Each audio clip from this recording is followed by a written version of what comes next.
The palace of the Vharani stood upon a cliff of white salt stone, and for 11 days it had been silent in the way that only grief anticipates. No music drifted from the high galleries. The fountains that ordinarily sang through the inner courts had been stilled at the command of the court physicians, who believed that vibration disturbed the sick. And in the deepest of the family chambers, behind 7 doors of carved shellwood, the Princess Usulai lay dying by degrees so small that no single hour could be blamed for them. She was the only child of King Amandar, and she was 17 years old by the reckoning of her world, which made her not quite a woman and no longer a child. Her illness had no name that any healer of the Vharani could pronounce with confidence. It had begun as a faint silvering of the veins along her inner wrists, a discoloration her nursemaids first mistook for the cosmetic tracings that fashionable young women of the court sometimes painted onto their skin. Then had come the fevers that were not truly fevers, for her flesh grew cold rather than hot, cold as river stone, so that the attendants heaped her with woven furs, and still she trembled. And after the cold came the sleeping, the long descents into a stillness so complete that twice her women had cried out that she was dead, and twice she had surfaced again, gasping, her great violet eyes wide with a terror she could not explain. The court physicians came in their robes of graduated blue, each rank a deeper shade than the last, and they conferred in the anteroom in voices pitched too low for the king to overhear. They bled her according to the old texts. They burned resins beneath her nose and painted her tongue with the pastes that had cured the fevers of 3 previous generations of the royal house. They read the alignment of the twin moons and adjusted her bedding to face the auspicious quarter. And the silver in her veins climbed higher, from wrist to elbow, from elbow toward the shoulder, and everyone who looked upon it and knew the old accounts understood, though none would say it aloud, that when the silver reached her heart she would not wake again. King Amandar was a tall man even among the Vharani, who were a tall people, and grief had not bent him so much as hollowed him. He had buried a wife 9 years before, and had sworn upon her burning that he would keep their daughter safe though the sky itself came down. He was not a gentle king. The border provinces knew the weight of his fleets and the reach of his tax collectors, and there were 3 neighboring systems that paid him tribute rather than test his patience. But he loved the girl the way hard men sometimes love the one soft thing they have permitted themselves, entirely and without measure, and the sight of her diminishing was doing to him what no rival crown had ever managed. It was making him afraid. On the 11th night, he summoned the first physician, an aged and dignified woman named Saravane, whose blue was the deepest in the palace, and he asked her the question he had refused to ask for 11 days. "Can you save her?" Saravane had served 3 kings. She had learned in that long service that a lie told to a frightened monarch is a debt that comes due with interest, and she had decided, somewhere in the last silent hour, that she would not enter that debt.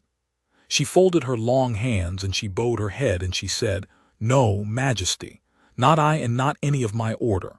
We have exhausted the texts. What ails her is not in the texts." The king did not shout. Those who expected him to shout did not understand him. He went very still, and the stillness was worse.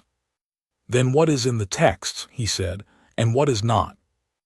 "The silvering appears in the old accounts," Saravane answered. 4 times in 900 years, each time in a child of noble blood, and each time it ended the same way.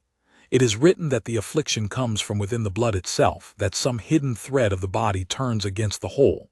Our instruments cannot see so small a thing. Our medicines cannot reach it. We can ease her sleep, Majesty. We cannot turn her from the road she is on." 4 times in 900 years, the king repeated. "And no cure 4 times. None recorded." He turned from her then and stood at the tall window that looked down over the terraced city, and beyond it, the great glittering sprawl of the orbital docks, where 100 world shipping put into trade. Somewhere out in that dark, among the transient population of merchants and pilots and drifting laborers that any great port accumulates, there were peoples the old texts had never imagined.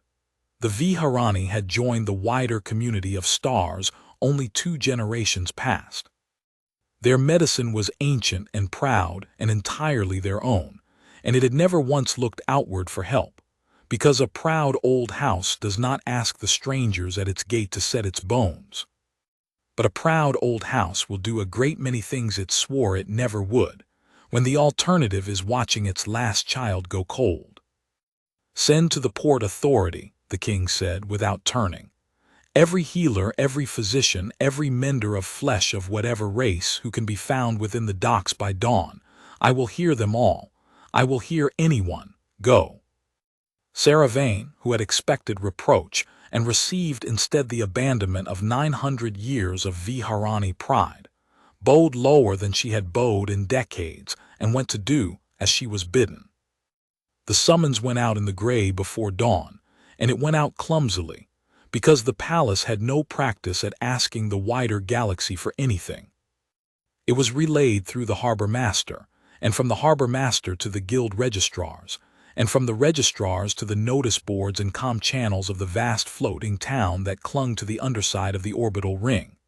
"Come to the palace," it said, in the flat trade tongue that served as common speech among the port's 1,000 origins. "The king seeks any healer of any world. Reward beyond counting. Come at once." Most who read it did not come. The great and established medical guilds of the developed worlds did not send their people chasing rumors to backwater courts. There was no profit in it and considerable risk, for the reputation of the Vharani king was not a warm one, and everyone knew what such kings did to those who promised and failed. The charlatans, of whom every port has an ample supply, mostly stayed away too, because the palace guard had a way of examining credentials that discouraged the confident fraud. But there was, on the lower rings of the port, in a clinic of 2 rooms wedged between a fuel broker and a noodle stall, a young human woman named Della Vance. She was 26 years old, which by the reckoning of her own species was young for the work she did, and she had come to be there by the ordinary accidents of a hard life. She had trained as a trauma physician on a colony world that no longer existed in any form she would recognize, evacuated ahead of a stellar event she still dreamed about. She had worked her passage outward ever since, moving from port to port, mending what came through her door, which was mostly the injuries of people who could not afford anywhere better. Fusion burns, decompression trauma, the knife wounds and crush injuries and untreated infections of the working poor of a dozen species. She was good, and she knew she was good, in the specific unglamorous way of a person who has kept people alive in bad rooms with insufficient supplies for years without applause. She read the summons at her clinic counter while she was cleaning under her nails after a shift that had run 11 hours. She read it twice.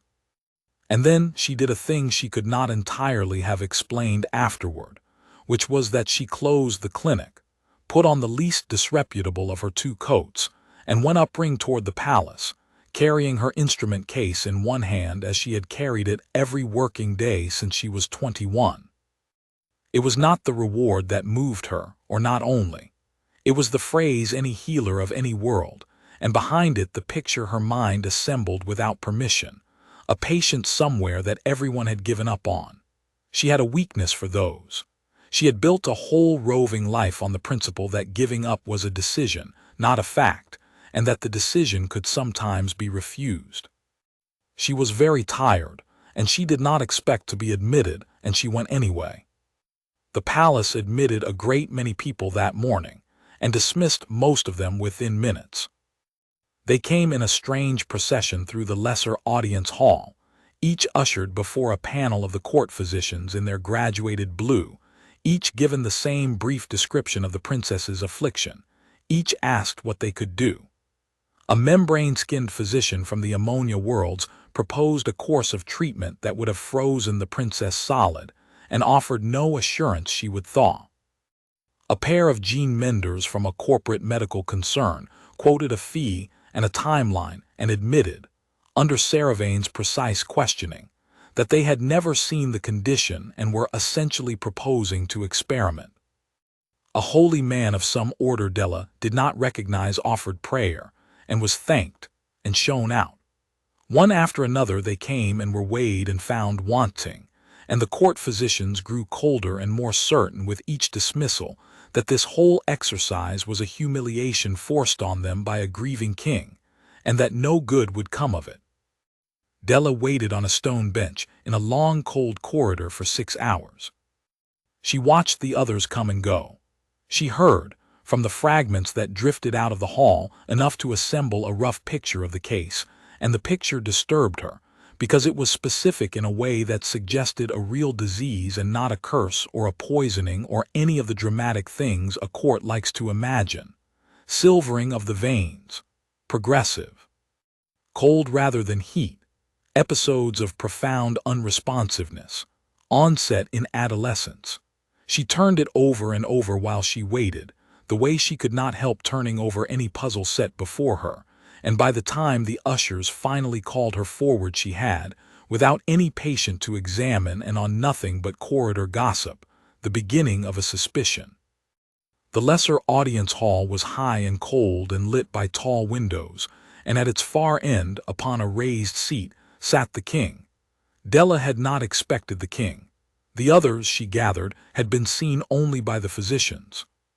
But it was late in the day, and the king had come down to watch the last of them himself, out of the restlessness of a man who cannot bear to be anywhere but near the thing he fears.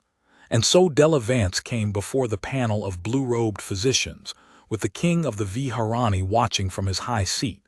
And she was too tired and too absorbed in her own suspicion to be as frightened as she probably should have been. Vance studied the small human woman with the worn coat and the battered case, and her heart, which had risen and fallen a dozen times that day, did not rise.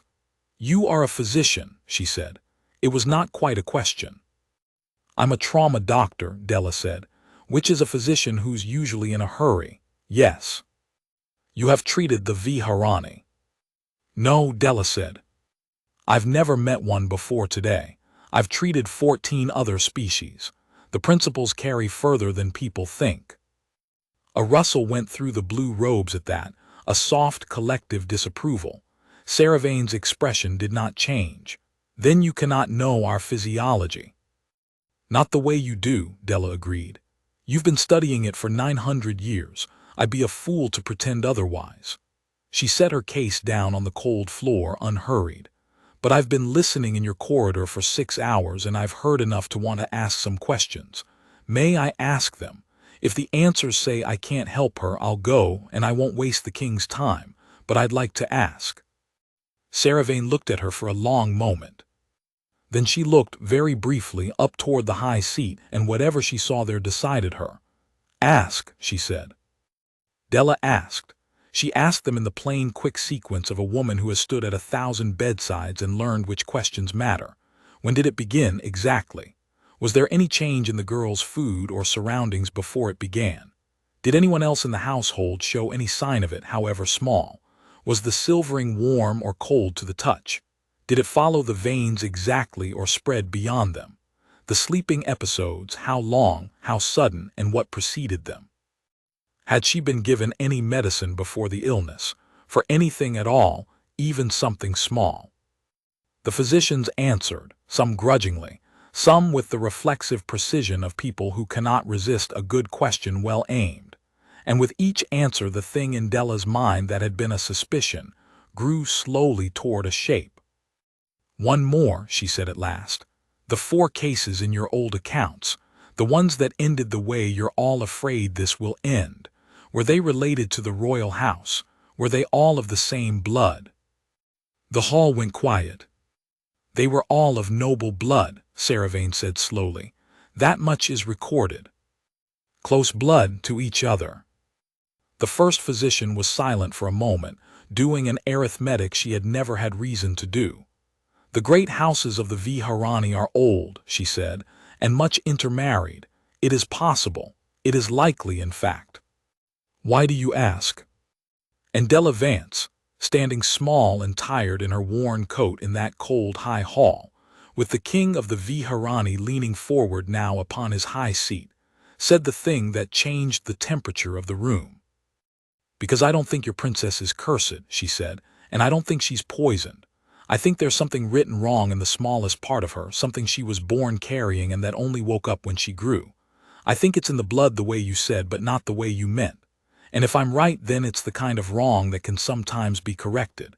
Not with prayers and not with bleeding, with work. Careful, slow, dangerous work." She paused. "I've done that kind of work. Not on your people, but on the same kind of problem. I would need to see her before I promised anything, and I will not promise what I can't do. But I don't think she's beyond reach. I think everyone's simply been reaching in the wrong direction." For a long moment no one spoke, and the light came gray and cold through the tall windows. And then the king of the Vharani rose from his high seat and came down the length of the hall toward the small human woman, and the whole court turned to watch him come.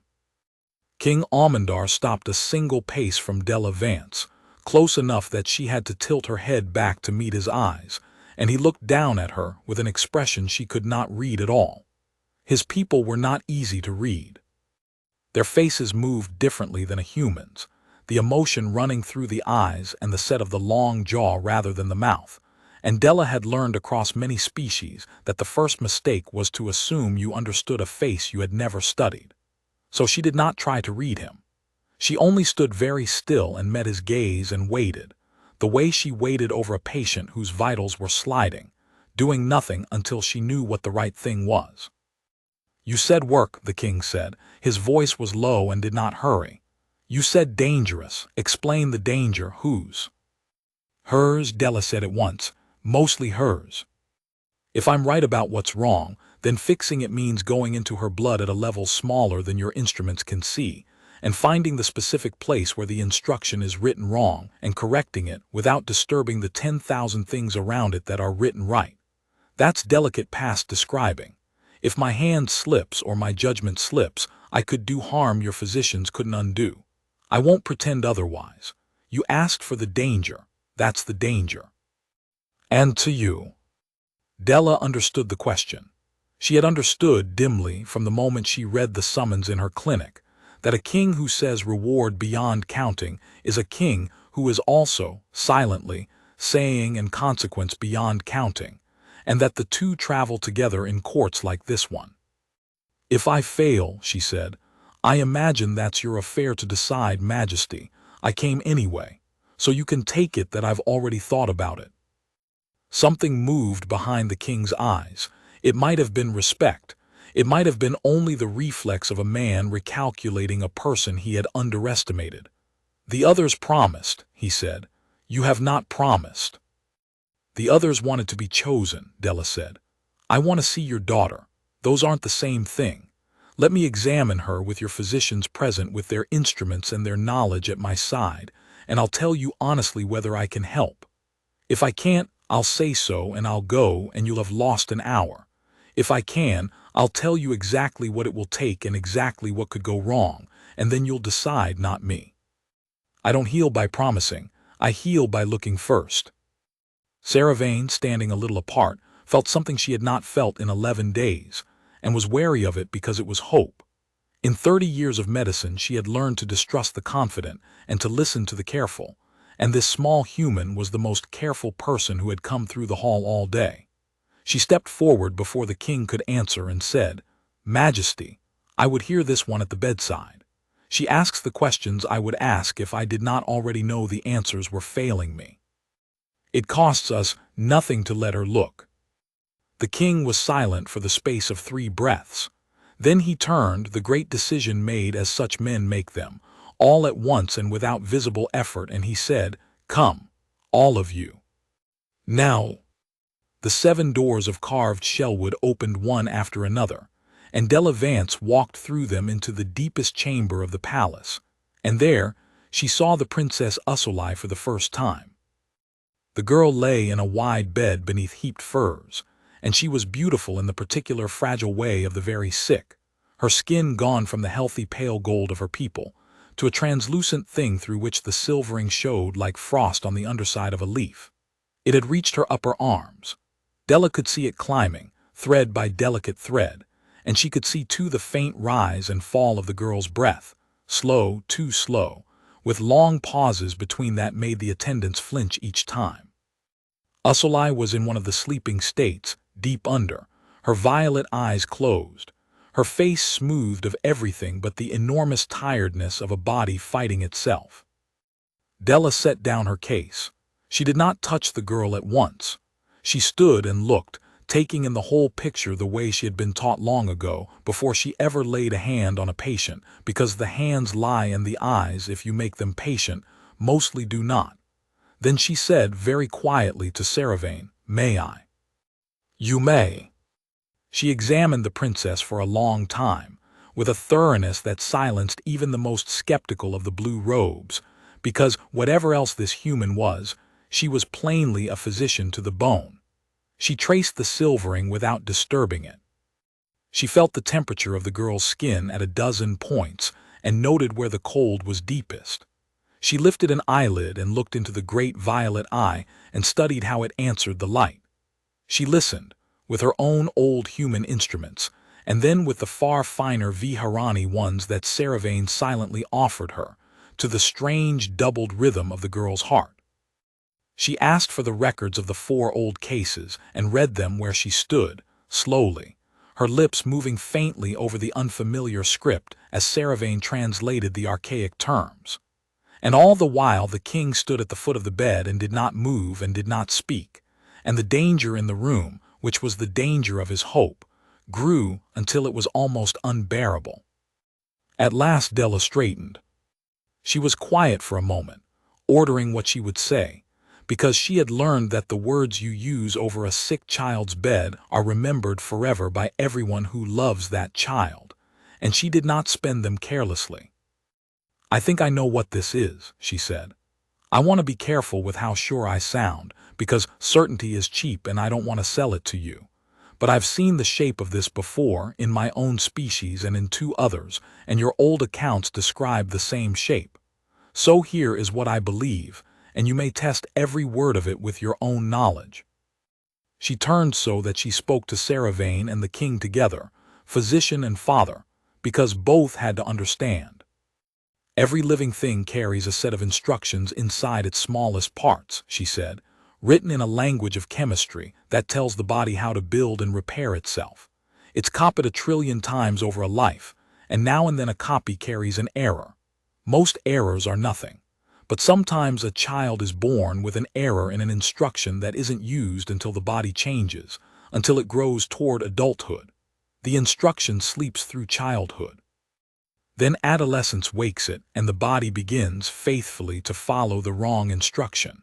It builds a wrongness into itself, a little at a time, and calls it correct, because as far as the body knows, it is only doing what it was told." Saravane had gone very still. "The silvering," she said slowly. "It follows the veins because I think the wrong instruction is in the cells that line them," Della said.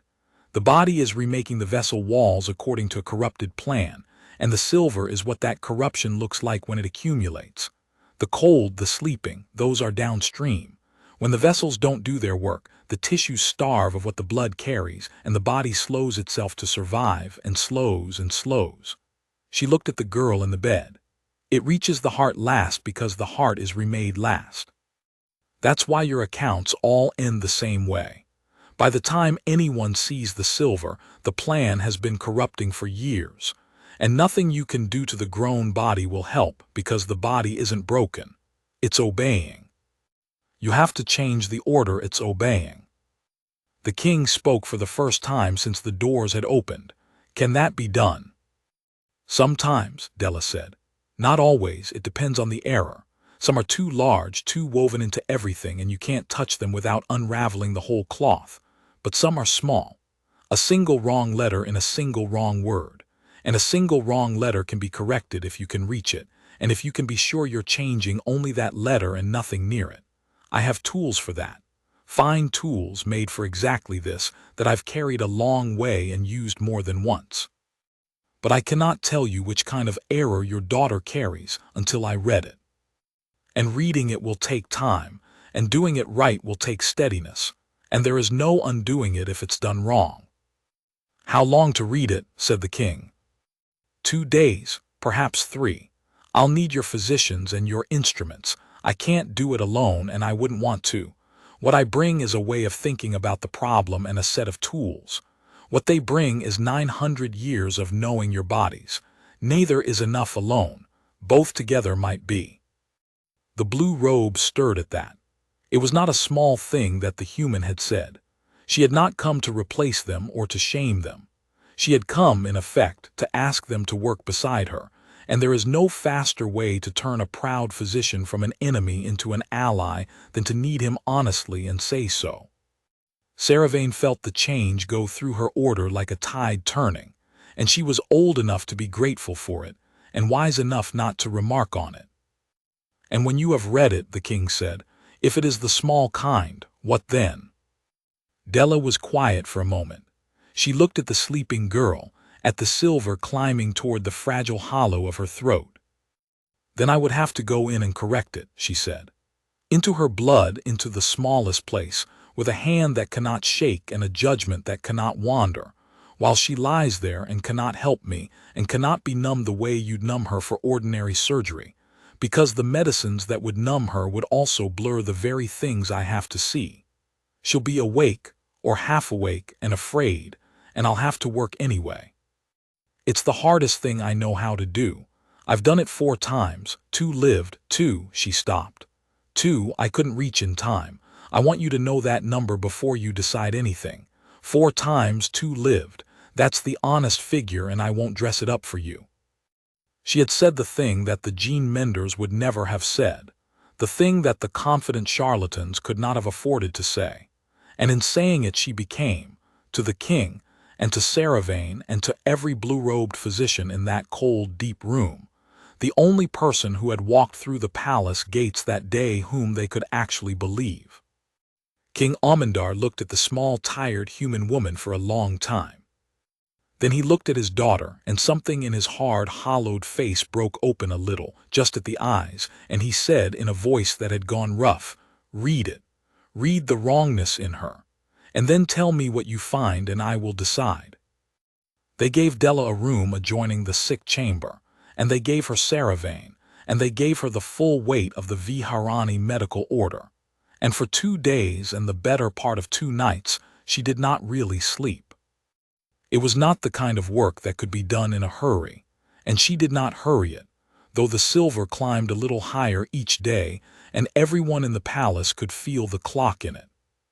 She drew the smallest samples she dared, and she read them with her own instruments and then with the Vharani ones, teaching Saravane's people what her tools did and learning from them what her tools could not see. There was friction at first. The younger physicians resented the human, and one of them, a proud man in the second deepest blue named Tavaru, who had expected to inherit Saravane's place and did not like watching a stranger stand where he had meant to stand, resented her openly and looked for her errors, and hoped, in the ordinary human and Vharani way of ambition, that she would fail so that the natural order might be restored. Della let him look for her errors. She even thanked him for it, which infuriated him more than any argument could have, because it was sincere. "Check my work," she told him. "Please, I want it checked. If I'm wrong, I'd rather you catch it than her heart catch it. Look as hard as you like." And Tavaru, who had come to war, found that there was no war to be had, only a great deal of exacting work and a human who seemed to want nothing from the palace except to be right about the girl in the bed. It unsettled him. He kept looking for her errors. He kept, against his own will, being drawn into the finding of the answer instead.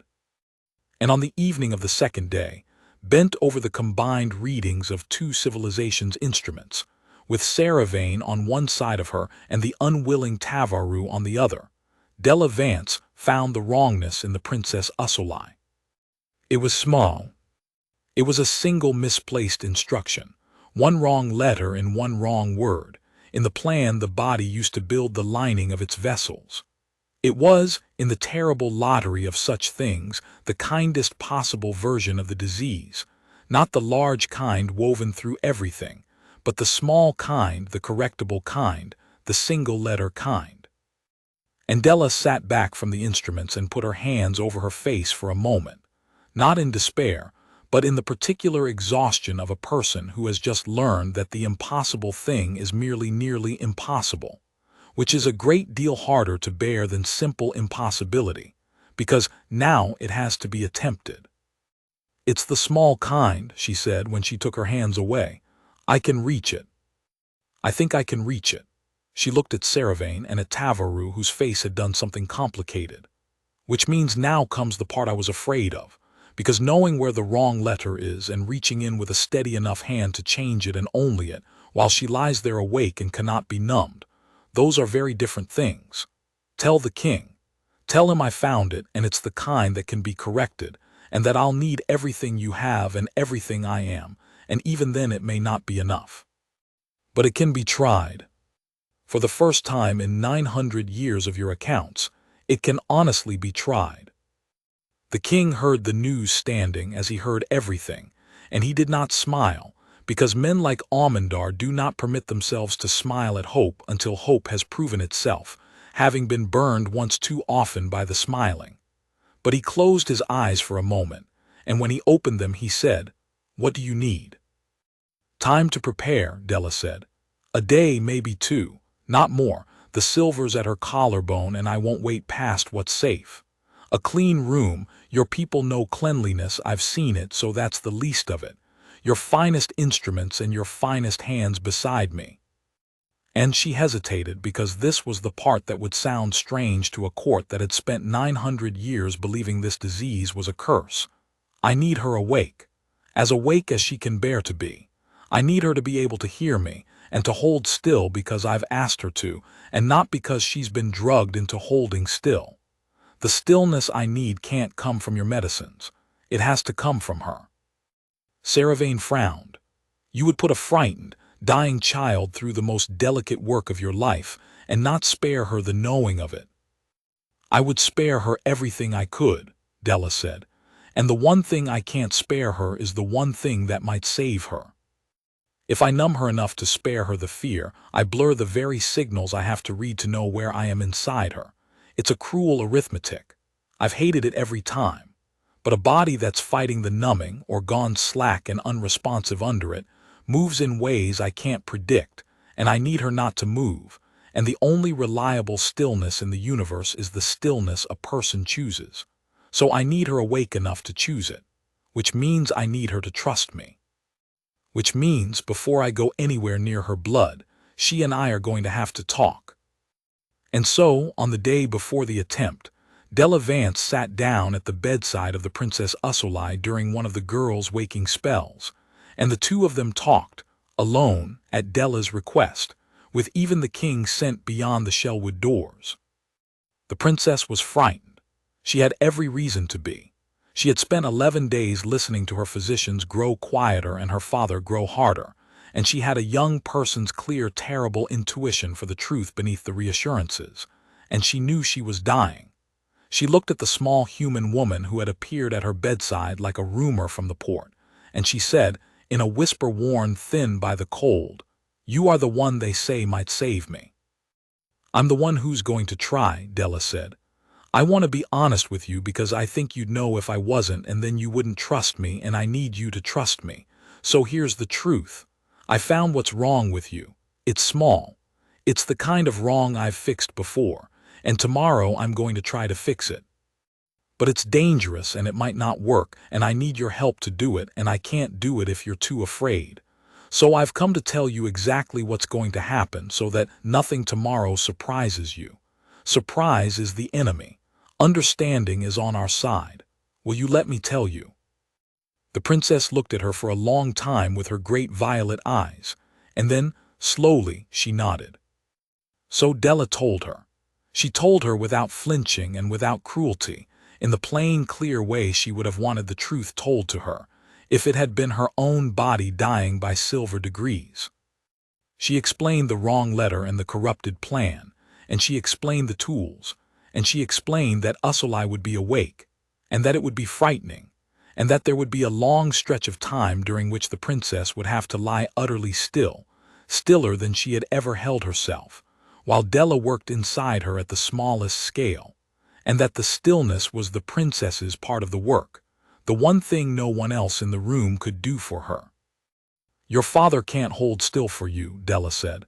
"Saravane can't. Your physicians can't. Only you can.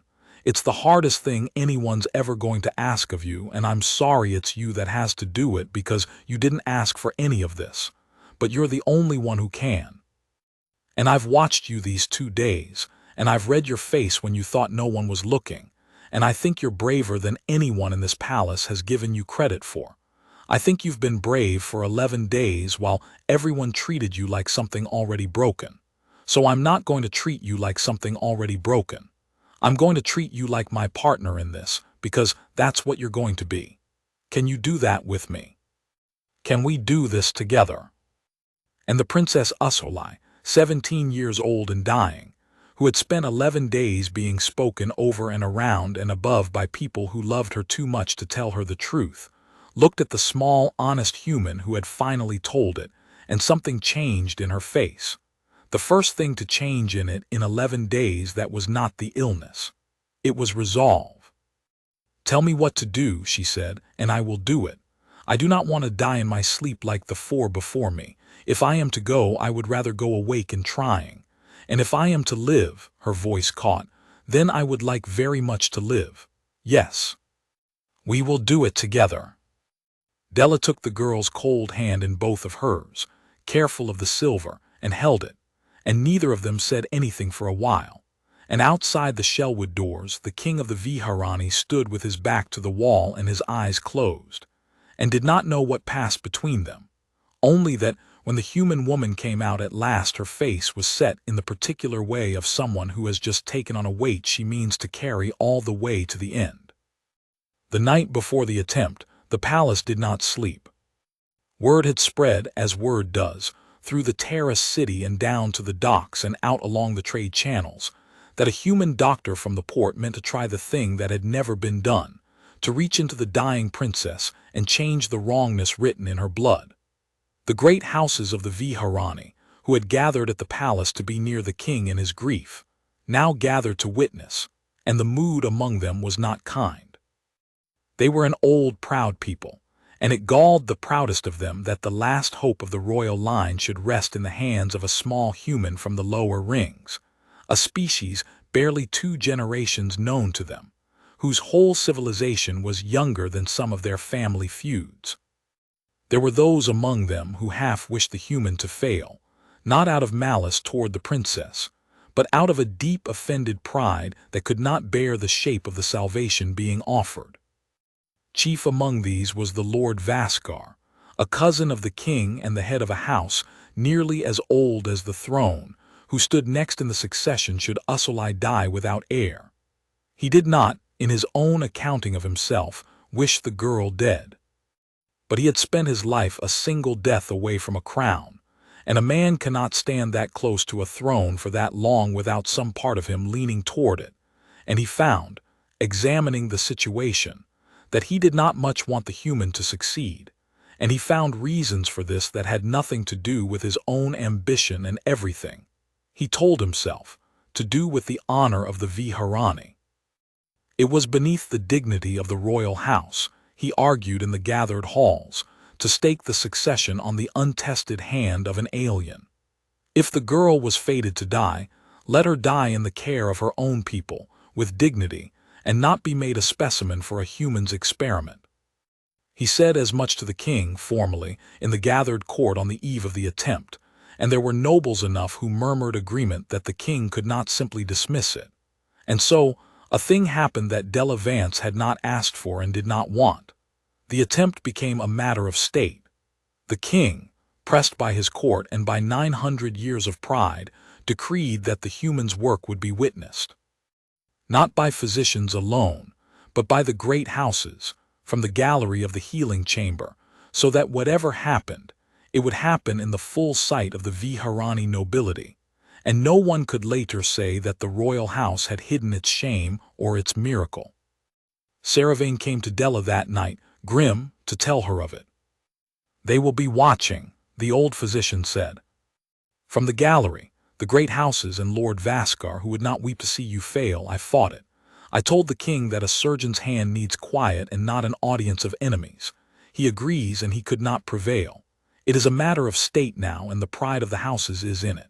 You will do the most delicate work of your life under the eyes of people who wish you to fail. I am sorry. I know what it is to be watched by those who want you wrong. I would spare you it if I could." Della was quiet for a moment, absorbing it. She had done difficult work in bad rooms all her life, but she had never done it in a theater, watched by hostile lords who would read triumph into her every hesitation. It was, she understood, a cruelty added to an already cruel task, and it was not fair, and fairness had never once in her life been on offer, so she did not waste any strength wishing for it now. "Then they'll watch," she said. "Let them watch. It changes nothing about the girl. The letter's in the same place whether there's one person in the room or 100. The hand's the same hand." She looked at Saravane. "But I'll tell you the truth because you've earned it. The watching's not nothing. The watching is a weight. When you know that eyes are on you that want you to fail, the fear gets into your hands, and the hands are all I have. So tomorrow I'm going to do a thing that will look strange to you, and I want you to trust it. I'm going to stop seeing them, all of them. The lords, the gallery, even the king. I'm going to make my whole world the size of the place I'm working, and nothing outside it is going to exist for me, because it can't, because if I let it exist it'll get into my hands. That's a thing I learned a long time ago in rooms that were falling apart around me. You make the world small. You make it exactly the size of the work. Everything else can wait outside." Saravane looked at the human woman with something that had traveled over 2 days, all the way from skepticism to a respect she had not expected to feel for anyone at this late stage of a long career. "You are not what I expected," she said, "when they told me a human had come up from the docks." "No," Della said, with the ghost of a tired smile. "People rarely are." She began methodically to lay out her instruments for the morning, checking each one because the checking steadied her, and because a checked instrument had never once failed her at the moment she needed it. "Get some rest if you can." "I can't. I never can the night before, but you should. I'll need your hands steady tomorrow too." Morning came gray and cold, as all the mornings had, and the healing chamber was made ready. It was a high round room, chosen because it could be sealed and cleaned, and above it ran a gallery where, one by one, the great houses of the Vharani took their places to watch. They came in their finery, the old proud houses, and they looked down at the small human woman below them the way a court looks at a spectacle it has not decided whether to applaud or condemn. Lord Vaskar took the central place in the gallery, at the king's side, his face composed into an expression of dignified concern that fooled no one who knew what stood to be gained by his kinsman's grief. And the king sat beside him, still and hollowed, and looked down not at the human but at his daughter, who was carried in and laid upon the raised table at the center of the room, awake, pale as frost, the silver at her collarbone now and climbing. Della Vance came into the chamber last, in the clean garments they had given her, her instruments already laid out, Saravane at her right hand and the unwilling but now wholly committed Tavaru at her left, and a handful of the finest Vharani physicians ranged behind to do the 100 small tasks the work would require. She did not look up at the gallery. She had decided the night before that she would not look up at the gallery even once, and she kept that decision. She went to the princess. She bent close, so that the words were only for the two of them beneath the hearing of the watching lords, and she said, "Good morning. Are you ready to be brave with me?" And the Princess Usolai, lying awake beneath the eyes of the whole assembled nobility of her people, with death climbing her throat in threads of silver, looked up at the small human woman and said, in a voice that did not shake, "I am ready. Make the world small. You told me you would make the world small. Make it small enough for the two of us, and I will hold still inside it, and we will do this thing together." Della's throat tightened, because it was her own words come back to her. The girl had held onto her own words, and she had to swallow once before she could answer. "Then here we go," she said. "You and me, hold my voice. Whatever else happens, hold my voice and hold still and I'll do the rest. The world is this table now. Nothing else is real. She straightened and drew the first breath of the long work and reached for her instruments, and the whole room went silent around them. The work began, and the world grew small, exactly as Della had promised it would. She had described the tools to the king as fine, and they were. A set of instruments she had carried through 9 ports and 2 evacuations, made for the reaching of places smaller than the eye could follow, guided not by the naked hand, but by the hand's motion translated and reduced 1,000-fold, so that a movement of her fingers became, at the working end, a motion smaller than a mote of dust. She had learned them young, on a world that no longer existed, from a teacher who had told her that this kind of work was not surgery but a conversation, that you did not force your way into the smallest places, you asked your way in and listened, and let the body tell you where you were. She entered through the great vessel at the girl's wrist, where the silver had first appeared, because that was where the corruption was oldest and thickest and easiest to read, and she went inward and downward toward the place where the wrong letter was written. And this was the part that no audience could understand, the part that the lords in the gallery watched without comprehending, that for the first long while Della did almost nothing at all. She moved with a slowness that looked, from above, like hesitation, like fear, like the faltering of an out-of-her-depth alien. Lord Vascar, watching, allowed himself the smallest satisfaction, and murmured to a neighbor that the human seemed already lost. But Della was not lost. Della was listening. She was reading the walls of the vessel as she passed, matching what she saw against the map she had built over 2 days, confirming at every step that she was where she believed she was, because in this work a single wrong turn was not a wrong turn but a death, and she had made 2 wrong turns in her life and had buried 2 patients for them, and she would not make a third. So she went slowly, and she narrated as she went, in a low, steady voice that never rose and never stopped, and the voice was for the princess. "We're moving now," she said. "You'll feel nothing yet, and that's right, there's nothing to feel. Keep breathing the slow way we practiced. In for 4, out for 6. Good, that's good. You're doing the hard part perfectly. All you have to do is keep being this still, and you're already being it. We're a long way from anywhere that matters yet. Just walking. You and me walking in, taking our time, because taking our time is how we win this." The princess held her voice. She lay on the raised table with her eyes open, fixed on nothing, breathing the slow way, and she held the human's voice the way a climber holds a rope, and she did not move. The silver at her throat caught the cold light. In the gallery, the king's hands had closed white-knuckled on the arms of his seat, and he did not know he was doing it. Time passed strangely in the healing chamber. To those above it crawled. To Della it did not exist at all, because she had done the thing she told Saravane she would do. She had unmade the room, unmade the gallery, unmade the lords and the king and the weight of 900 years, until the whole of creation was the reddening dark she moved through, and the sound of the girl's slow breathing and the small, honest reports of her instruments. She reached the region of the corruption. She saw the silvering from the inside now. The vessel walls remained wrong, thickened and stiffened where the corrupted plan had built them, and she followed the wrongness down toward its source the way you follow a river to its spring. And then she found it, the place where the wrong letter was written, the single misplaced instruction from which the whole silver ruin grew. It was, at the scale she now worked, a thing of terrible smallness, and around it, packed impossibly close, were the 10,000 right instructions she must not touch, the whole dense fabric of a living cell in which one thread was wrong and all the rest were the difference between the princess and a corpse. This was the letter. This was the work.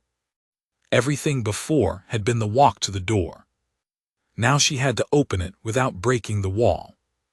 "We're here," she said low to the girl. "We've arrived. This is the part I told you about. From here I need you to do the thing that no one else in the room can do. I need you to be a stone. I'm going to work now, and it's going to take a long time, and it's the most important stillness you'll ever hold in your life. Don't try to help me by moving, help me by not moving. If you feel afraid, be afraid quietly, be a frightened stone, that's allowed, but be a stone. I'm not going to stop talking. As long as you can hear my voice, you know I'm still with you. Ready? Here we go. Here we go, brave girl. The world is very small now, it's just this. She began the correction. It was slow past any describing.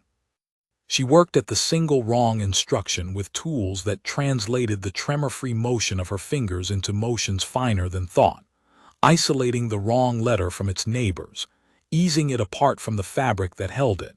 And it had to be done by fractions, by breaths, because the neighbors were sacred and untouchable and packed a hair's breadth away.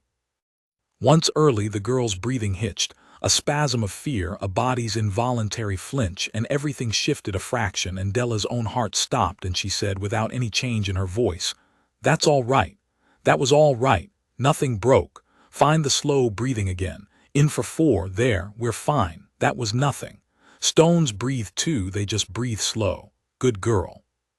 Good. And she waited motionless until the girl was still again, and then she went on. And only Vane, close beside her, saw the sweat that had started on the human's brow and understood how near nothing that nothing had been. The lords in the gallery grew restless as the hour stretched. They did not understand what they were watching. They saw only a small human bent motionless over a motionless girl, doing, it seemed to them, nothing at all, for a length of time that tested even a courtier's patience. And Lord Vaskar, who wanted an outcome and did not care to wait for it, and who perhaps sensed that the outcome was tilting away from the one his ambition preferred, did a thing that was either impatience or calculation, and that Della would never afterward be sure which. He rose from his place. He said in the carrying voice of a great lord addressing an assembly, "How long are we to sit here watching this creature accomplish nothing? The child suffers. Is this healing? Or is it an alien playing at healing while our princess dies by inches for her amusement? I say enough. I say." And Vane, without turning her head, without raising her voice above the murmur she used at the bedside, said one word into the sudden dangerous silence of the chamber. Quiet. It was not a word one said to Lord Vaskar. It was a word a first physician said to no one above her station. And by every law of the court she had overstepped, and she did not care in the slightest, because the human's hands had gone still at the sound of the Lord's voice, gone still in the exact place where stillness was death, and Vane had seen it, and there was not one thing in all the 900 years of Vharani pride that mattered more to her in that instant than the human's hand starting again. For a moment the whole balance of the room hung on it. Lord Vaskar, publicly commanded to silence by a physician, his face darkening. The gallery breathless, and the king. The king rose. Slowly hollowed, terrible, King Amandar rose to his full great height beside his kinsman, and he did not shout because he never shouted, and he said, in a voice that fell into the chamber like a stone into a still pool, "You will sit, cousin. You will be silent. My daughter's life is on that table, and if your voice disturbs the hand that is trying to save her, I will not care what house you head or what blood you carry. Sit down." Lord Vaskar sat down. And below, in the small, unmade world, Della Vance had not heard any of it. Or rather, she had heard it the way one hears whether through a wall, a thing happening somewhere that was not the world, not real, not the table, not the letter. Her hands had stilled for the length of a single breath, not at the Lord's voice, but at the small wrongness the Lord's voice had almost made her body answer. And then she had done what she had trained a lifetime to do. She had let the outside stay outside, and she had breathed once, and she had gone on. She never afterward remembered Vaskar's outburst at all. She remembered only that at one point the room had seemed about to press in on her, and that she had refused it and made the world small again, and continued. The correction went on. She freed the wrong letter. She held it, isolated in the terrible waiting stillness at the center of everything. And now came the final motion, the one that could not be undone. To lift the wrong instruction out and set the right one in its place. The single letter changed, the corrupted plan made whole. so that from this breath forward the girl's body would build itself correctly and the silver ruin would, over the coming days, be unbuilt, cell by cell, and carried away. "Last part now," she breathed. "Last part, brave girl, don't move, almost, hold." And she made the motion. For one heartbeat nothing happened. The way for one heartbeat after a thrown stone leaves the hand nothing has yet happened. And then her instruments in their small, honest voice told her that the letter was changed. The wrong word was made right. The plan was whole. Deep in the smallest place of the Princess Usulai, the instruction that had been quietly murdering her for years had been, in a motion smaller than a mote of dust, corrected. Della did not move. This was the thing no one had told the gallery, that the danger was not over at the moment of triumph, that a body could reject even a right correction, that the next minutes would tell whether the vessel would hold or tear, whether the girl's slowed heart would steady or falter. So she did not move, and she did not let her voice change, and she began with enormous care the long, slow withdrawal, retracing her way out of the small dark, listening at every step, while behind her, at the corrected place, she watched for the first sign that the body had accepted what she had done. The sign came. It was small and it was everything. The vessel wall at the corrected place, which had been building itself wrong for years, took the new instruction and began, faintly, to build itself right. Vance saw it in the readings a half-second after Della did, and the old physician made a sound she had not made since she was a young woman, a soft, broken sound of disbelief, and pressed the back of her hand to her mouth. "It's holding," Della breathed, not to the gallery, not to the king, but to the girl, always to the girl. "Do you hear me? It's holding. The wrong thing is gone. You did it. You were a stone and you did it, and it's holding. I'm coming out now, slow, and then it's over, and then you can breathe however you like. Stay with me just a little longer, just the walk back out. You and me walking out together. The hardest part is done, brave girl. The hardest part is done." And the Princess Usulai, awake through all of it, who had held the human's voice like a rope across an abyss and had lain still as stone while death was lifted out of her by a hand she could not see, let out a breath that was half a sob, and whispered, so low that only Della heard it, "I felt it stop. I felt the cold stop climbing. I felt it." Della came out of her the way she had gone in, slowly, asking her way, leaving nothing behind that should not be left, until at last the final instrument was withdrawn, and the small entry at the girl's wrist was closed, and Della Vance straightened up from the table for the first time in what the gallery would later swear had been half a day, and was in truth a little under 4 hours, and the whole assembled nobility of the Vharani looked down, and did not yet understand what they had seen. And the king looked down at his daughter, and his daughter, pale, spent, silver-threaded still but with the silver, for the first time in 11 days, no higher than it had been, opened her great violet eyes and found her father's face in the gallery, and weakly, unmistakably, smiled at him. The days that followed were the strangest of Della Vance's life, though at the time she was too tired to notice their strangeness, being wholly occupied with the one thing that still mattered to her, which was that the correction should hold and the girl should live. For the danger was not past. She said so plainly to everyone who tried to celebrate too soon. A correction made was not a cure completed. The body had to unbuild years of wrongness now, and that unbuilding was its own slow crisis, and a great deal could still go awry. So Della did not leave the sick chamber. She slept, when she slept at all, on a cot they brought for her at the foot of the princess's bed, and she watched the readings hour by hour, and she taught Vance's physicians what to watch for so that, when her own exhausted eyes failed, there would be other eyes, and she monitored the slow retreat of the silver the way a besieging army watches a wall it has finally breached. And the silver retreated. It went as it had come, by degrees so small no single hour could be credited with them, but where before the degrees had climbed they now fell. From the throat it fell back to the collarbone, from the collarbone to the upper arm. The princess's flesh, which had been cold as river stone for 11 days, warmed by fractions, until on the third morning after the attempt her nursemaid, laying a hand to her cheek from long habit, drew it back with a cry, because the cheek was warm, simply, ordinarily warm, warm as a living girl's cheek should be. And the nursemaid wept, and the news of the warm cheek went through the palace faster than any decree.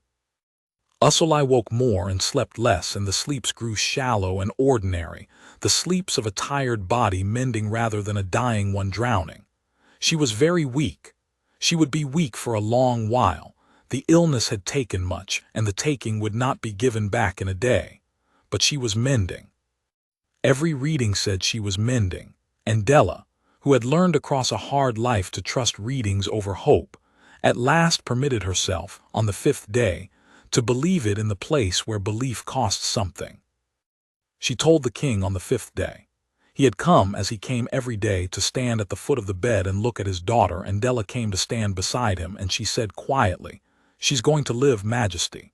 I've waited to say it until I was sure, because I don't say it lightly, and I'm sure now. The correction's held. Her body's doing the rest itself. She'll be weak for weeks, and she'll need care, and I'll leave your physicians everything they need to give it. But the disease is gone. She's going to live and grow and have children of her own if she wants them, and none of them will carry this, because I changed the letter in the place where it's passed on. It's over. You can stop being afraid." King Amandar did not answer for a long moment. He looked at his daughter, who was sleeping the ordinary sleep of the mending, warm and breathing and no longer silver at the throat, and then this hard-hollowed man who had not wept at his wife's burning 9 years before, who had not wept in all the 11 days of his daughter's dying, turned his face away from the human so that she would not see it, and wept. Della had the grace to look at the readings and pretend she had not noticed. It was a small kindness, and she had spent a career learning to give it. When the king had mastered himself, he turned back, and his face was composed again, and only the eyes betrayed where he had been. He said, in a voice not quite his own, "You have given me back the only thing I could not have borne to lose. Do you understand what that is? Do you understand what you have done?" "I've done my work," Della said. "It's the only thing I know how to do. I'm glad past saying that this time it was enough." "Your work," the king repeated.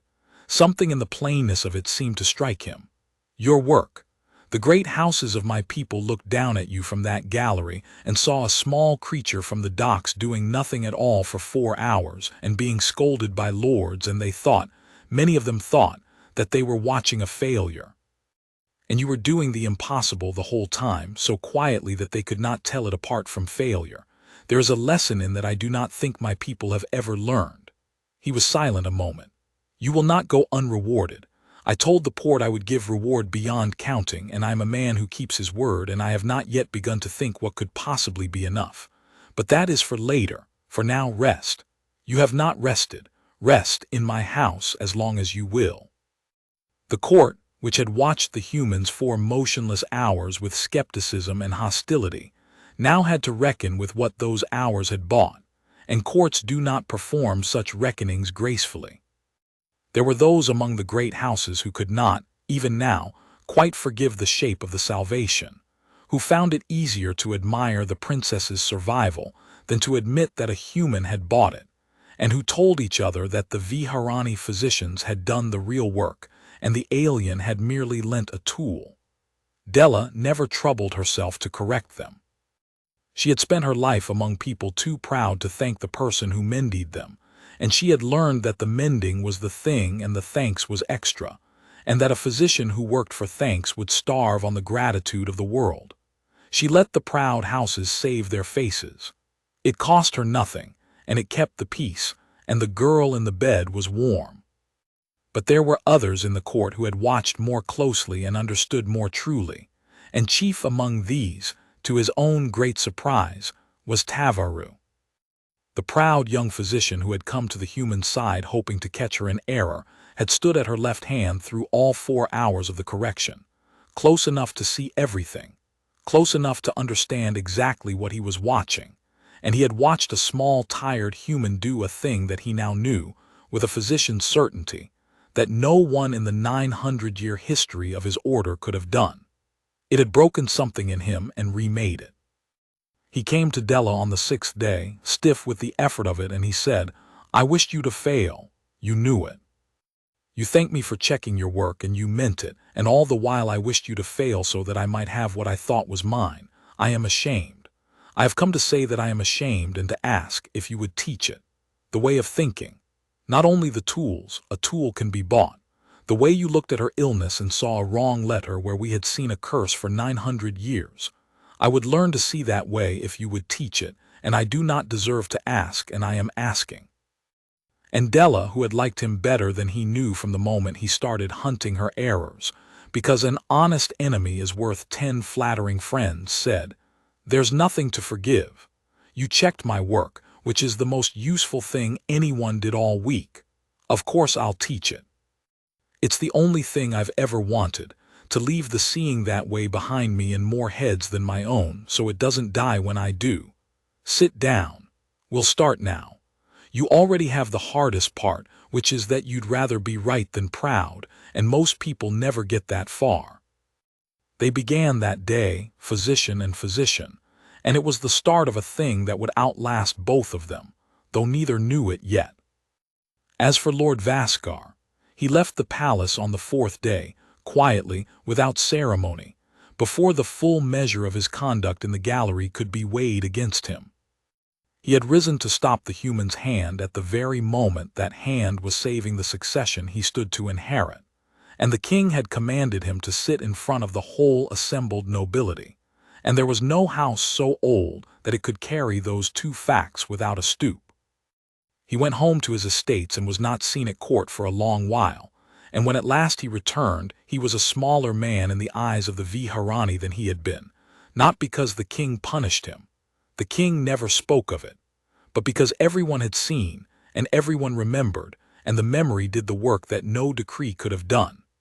Ambition that leans too far toward a throne sometimes falls in, and the falling is its own punishment. Della gave none of this any thought. She was occupied with the princess. For as Usulai mended, the two of them, the small human doctor and the young Vharani princess who had held her voice like a rope across an abyss, became, in the plain way of people who have gone through fire together, friends. It was not a thing either of them decided. It simply grew, in the long, quiet hours of the mending, out of the strange intimacy of what they had done.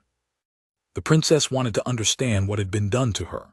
She was a bright girl, brighter than her cosseted upbringing had ever been allowed to show, and she asked Della question after question about the wrong letter and the corrupted plan and the tools in the small dark places.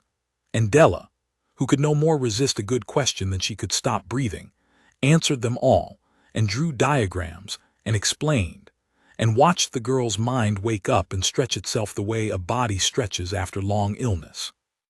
"You should have been a physician," Della told her once, half joking, watching the girl grasp in an afternoon a thing that took most students a season. And the Princess Usulai, propped on her cushions with the color coming back into her face and the silver almost gone from her arms, looked at the human woman who had saved her and said, without joking at all, "Perhaps I should. Perhaps I still might. Who is to say a princess cannot mend the sick? You have shown me that the thing everyone believes impossible is very often only difficult. I do not think I will forget that lesson. I do not think I will forget any of the lessons of these days, and least of all the one who taught them."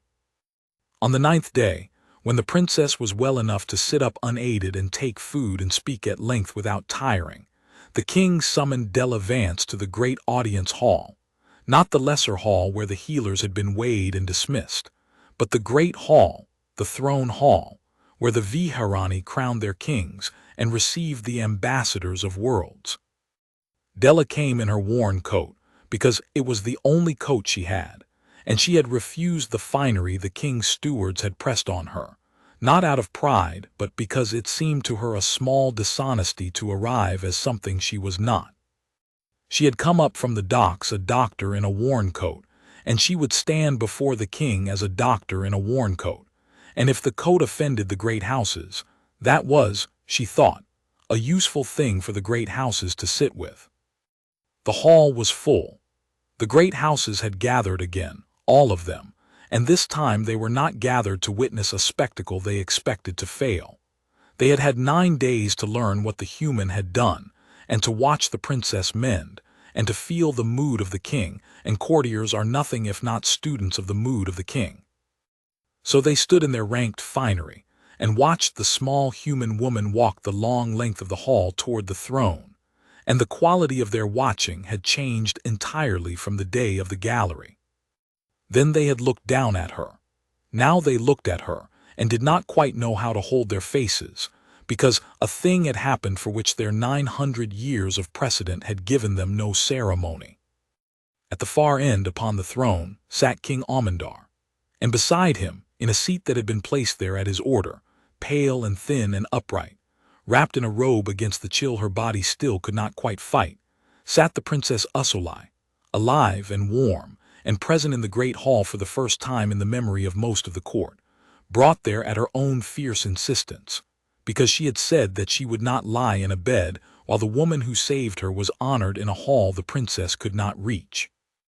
Della walked the length of the hall and stopped the proper distance from the throne and inclined her head, because she had asked Saravane how one was meant to stand before the king, and had done her best to learn it. And she waited, small and plain and tired, in her worn coat, before the assembled might of the Vharani, to hear what the king would say. King Amendar rose from the throne, and the great hall went silent. 9 days ago, he said, and his voice carried without effort to the farthest ranks, I stood in the lesser hall and heard a small human from the docks tell me a thing that no one else who came through my gates had the courage to tell me. She told me she would not promise what she could not do. Every other healer who came promised. She alone refused to. And I have had 9 days to understand that her refusal to promise was the truest promise of them all, because it was the promise of a person who meant to be honest with me whether the news was good or ruinous. My physicians, whom I honor, had told me my daughter would die. This human told me she would look first and speak the truth after.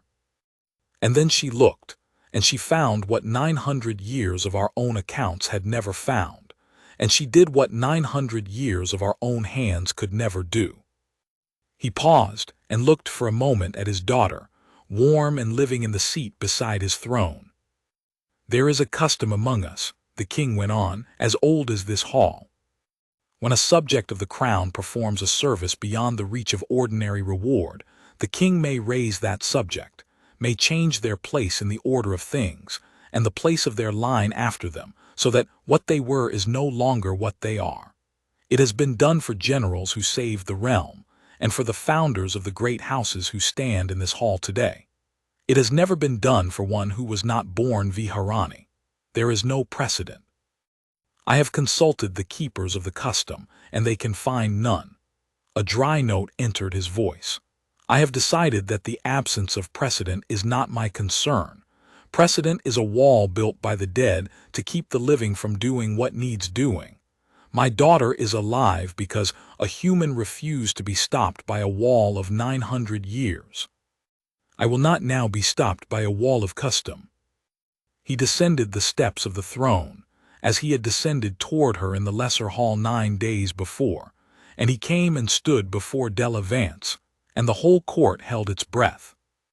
Della Vance, the king said, you came to my house a stranger, a physician without a world, working out of 2 rented rooms above the docks, mending the poor of 100 races for whatever they could pay you, which I am told was often nothing. You owed my daughter nothing. You owed my people nothing. We were strangers to you, and our pride had never once looked outward toward yours, and you would have been within your rights to read my summons and turn back to your bed. Instead, you closed your clinic and climbed to my gate and waited 6 hours on a cold bench to be given a chance no one expected you to earn.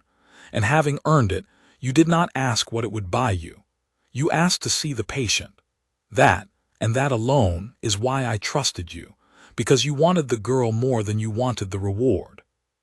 He turned so that he spoke now to the whole hall, to all the great houses, so that there could be no mistaking what he did or any pretending afterward that it had not been done.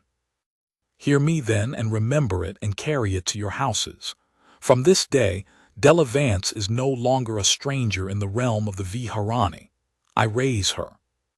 I name her physician to the royal house, first of that title, with a seat in this hall and the standing of the great houses, and lands upon the salt cliffs, and the means to build there whatever she chooses to build. And because I have watched her these 9 days, and I know that lands and titles are not the coin her heart spends, I add the thing I believe she will value above all the rest. She has spent her life mending the poor in rooms without enough. Let her never lack again. I decree the founding, upon her lands, of a house of healing, the first of its kind among us, where the way of seeing that she brought to my daughter's bedside shall be taught to any of my people or any other who has the wit and the will to learn it, human and Vharani together, so that the seeing does not die when she dies, but passes into 10,000 hands.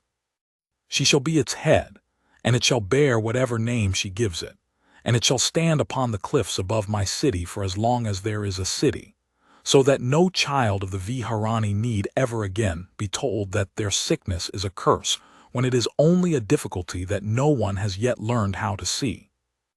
A murmur went through the great houses, and it was not the murmur of disapproval that had followed Lord Vascar's words on the eve of the attempt. It was something the Vharani court had rarely made in all its proud history, the murmur of a proud people watching their king do a generous thing and finding, to their own surprise, that they were moved by it. Della Vance stood very still. She had come up the hall braced for a chest of coin and a ship out, which was what her hard life had taught her to expect from grateful, powerful men, payment, and the door. She had not expected this. She was not, she found, entirely able to speak for a moment, and she who had narrated her way through 4 hours of impossible work with a voice that never wavered stood before the king of the Vharani and had to find her voice as if she had never used it. "Majesty," she said at last, I came up from the docks to see a sick girl. I'd have done it for nothing.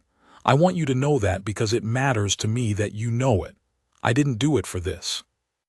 "I know you didn't," the king said. "That is precisely why I am giving it to you.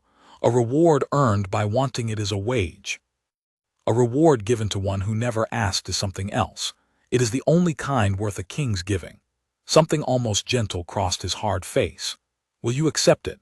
I am told even a king cannot make a person stay who wishes to go.